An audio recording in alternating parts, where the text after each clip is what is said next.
response from your players tonight? And at what point do you think maybe kind of turned the tide? It seemed like after the line changes, you guys just kind of activated. You got one goal and then just took off from there. I guess we spent some time talking about last game that we didn't really like the way we looked. In terms of style of play, I thought probably the last 7 minutes of the first period on through the second period anyway, we just looked the way we're supposed to look. It got to a competitive enough level. We looked all right. The first period seemed like Boston clogged up the middle, had sticks everywhere. Looked like they actually had 2 extra people out there. What changed? They did. Yeah, they did. Yeah, they didn't know they caught it once. How did that change though in the second? How were you guys able to get through their defense? Yeah, I don't. There's almost nothing permanent in a game. Right? The game ebbs and flows. They a little better controlled in the neutral zone. I just thought the game was somewhat slow moving early, and then the pace picked up. The physicality of the pace picked up. So then the game's played in the end zones more, which means there's less neutral zone transition. There's less regrouping, which is where you see 5 guys sitting on top, and we've all got our neutral zone defenses. If it doesn't go quick, it's not going. It's not going through every team now. There's 8 teams left. Our neutral zones are. If you hang on to the puck, you're not breaking anything with this. So it was just slow to start. What led to the line changes? And in terms of Barkov, I mean, just he took over the game. I mean, scores the second goal, gets the offensive zone draw before Forsling's goal, then was a part of all 3 goals in the third. The lines were where we were in the Tampa series until the last game. So we ran the last game like that. It was just Stamkos went up with Point and Kucherov, and that changed things for us. So we rejigged the lines. And I think I stayed with it. I think we'd put up 6 in that game 5, and then with 7 minutes left to go in the second period last game, we're up 1-0, and that line scored. I didn't love the way we looked, but sometimes do no harm is the number 1 mandate of a coach. We didn't really like the third and didn't really love the start of the first, and the plus minus stat, while I never used, tells you that there's something going on here, and then went back to where we were just prior to the change in the Tampa series. So it was 4 periods. It was enough. It was really well. I guess let's do it this way. We had 7 periods.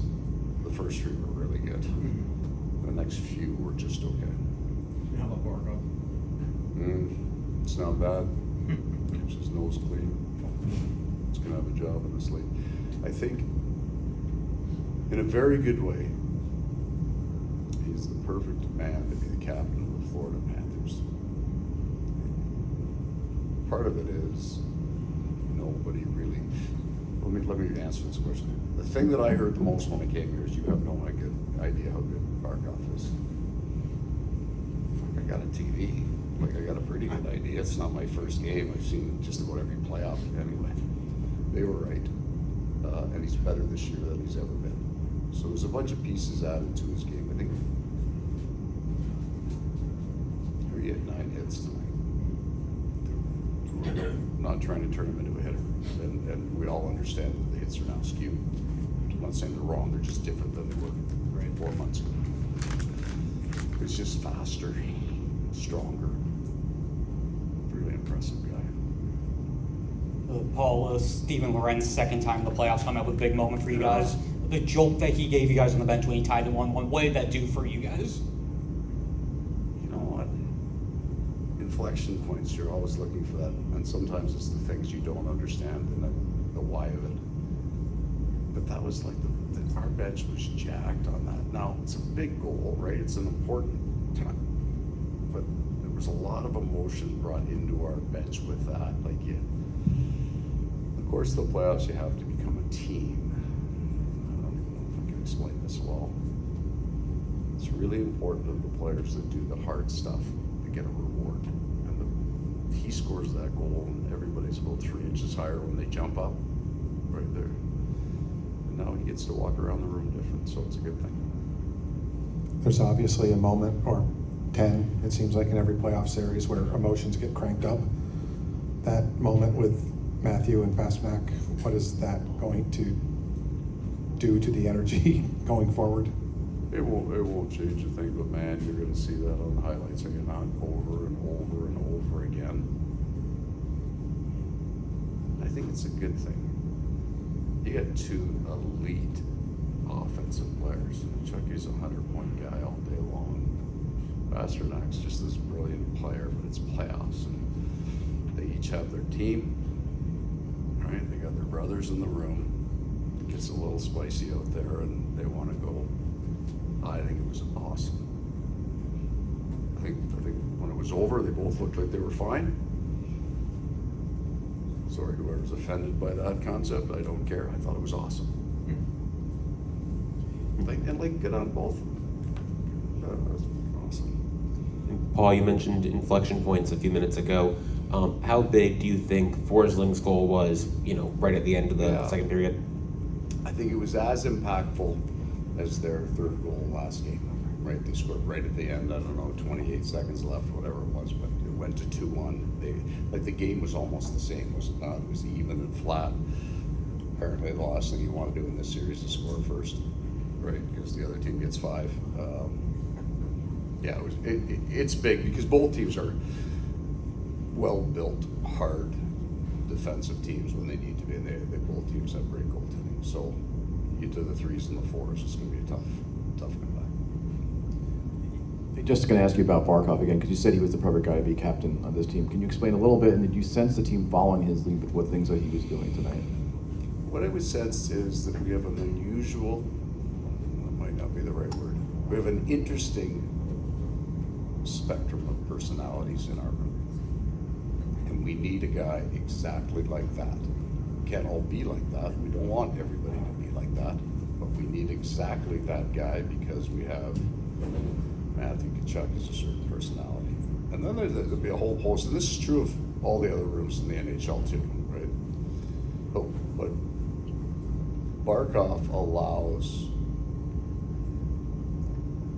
Steve Lorentz to be an important part of our team.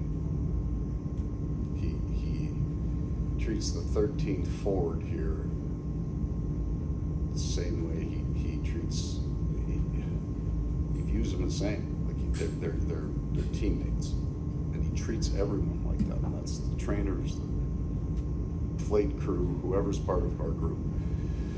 So he has this big kind of wake that he leaves of really the right thing of pro sports. The thing that if your kid's buying a sweater, you throw Barkov on the back, you're good, right? You get to keep that for a long time, and that, especially for you people, because you deal what you do with the whole spectrum of jerks like me, nice guys, people who take their time, people who have no time for this. He's a good man for all of us to work with. Ask 2 questions up front. Look at Juliana dropping a hammer, bringing in the hammer. Paul, you mentioned the Tkachuk and Pasternak fight was awesome. What did you think of the other the two? Scrubs? Yeah, exactly. I saw in the second one you did call the refs over. So what do you think of everything? Oh, boys being boys. No, all I wanted with the refs coming over, they were handing out 10s like they were candy at that point, and you wouldn't have noticed with Barkov at that point he played a shift defense, which he loves to do. I'm not really excited about it. Just if you're going to start throwing everybody, can you throw a few forwards out? Leaving a couple of defensemen, that's all. Look at it. It's just a game, and these guys play hard. They care about their teammates. The energy gets up, and everybody, well, that was good. If you paid money to come to the rink tonight, you had a hell of a night. You've talked a number of times about eyeballs and television ratings and playing outdoor, whatever. Games like I didn't know this. where you were going with that to start. I gotta be like, Yeah. eyeballs and assholes is a complete. I did not say that. That is a defensive zone coverage concept. And I thought you were going D zone on me. I was not. Okay. You like hot dogs? You know what they're made of? You guys, I mean, a night like tonight, I mean, is gonna draw, I mean, Friday night's game in Boston, George, you might get cut off here, I'm just telling you. how wild is Boston gonna be for game 3? And what do you think the It's gonna TV be ratings are awesome gonna be for after the- this? It's awesome for the sport, right? At the end of the day, you got a whole bunch of people that are going to the game in Boston. Then better than that, you got all their families at home. They got the Bruins sweaters on, and they got their uncles coming over because they always do on playoff time, and everybody's got their routine. It's phenomenal. I remember. You guys have been to Winnipeg. You're playing in the conference final. And you basically drive through residential streets to get home. It's not a big highway system there. And then we had, maybe it was game 6. I don't know. It was game 1. We won. And you're driving home. And everybody's lights, like the windows are open. And there's just cars everywhere in the driveways because everybody's got something going on at their house. So in each house, in each place, there's a story. There's a family story there. And maybe they don't get to go to the rink, but do you remember where you were when, right? So all the people in Vegas, the 7-year-old kids that watched the game that they won, they'll never forget that, right? It'd be no different for me growing up in the Sioux Greyhounds and we're listening to it on the radio. Like it's like that's what's great about the playoffs because a whole lot of people in South Florida who maybe never thought of hockey is their thing are having a big night tonight because the Panthers won. So we're gonna get up there. It's gonna be crazy. The building's gonna be rocking. They're gonna drop the puck. It's gonna be physical. It's gonna be fast. It's the greatest sport on earth. And why wouldn't you come to the game? Thanks, everyone. Thanks very much.